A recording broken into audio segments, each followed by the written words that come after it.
இருப்பாங்க? ஒளிவு மர கன்றுகளை போல இருப்பாங்க.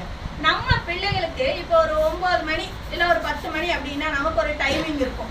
பிள்ளைகளுக்கு ஒரு ஜெபிக்கிறதுக்கு நம்ம இந்த நேரத்துல ஒரு குடும்ப ஜெபம், பிள்ளைகளுக்கு ஒரு 10 நிமிஷம் ஆண்டவரோட செய்தியை சொல்றோம், பிள்ளைகள்கிட்ட நம்ம ஒரு நல்ல ஒரு விஷயங்களை சொல்லி கொடுக்குறோம். குழந்தைகளுக்கு இப்படிதான் இருக்கணும், இப்படிதான் நடக்கணும், இப்படிதான் போகணும், இப்படி உள்ள ஃப்ரெண்ட்ஸுகளோட நீ என்ன பண்ணணும், பழகணும். அப்போ ஒரு தாய் தாப்ப குழந்தைங்க மேல நம்ம எவ்வளவு கேர் எடுப்போம். ஏன் அப்படின்னா குழந்தைங்க நம்மளை விட்டு பிரிஞ்சு ஸ்கூலுக்கு போகும்போது நம்ம என்ன பண்றதில்ல, குழந்தைகளோட போறதில்ல. ஆனா ஆண்டவர் நம்ம குழந்தைகளோட போறாரு.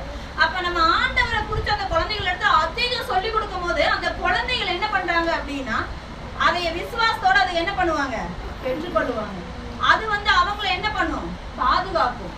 எந்த இடத்துக்கு போனாலுமே ஐயோ நம்ம குழந்தைய குறிச்சு நம்ம என்ன பண்ண வேண்டாம்,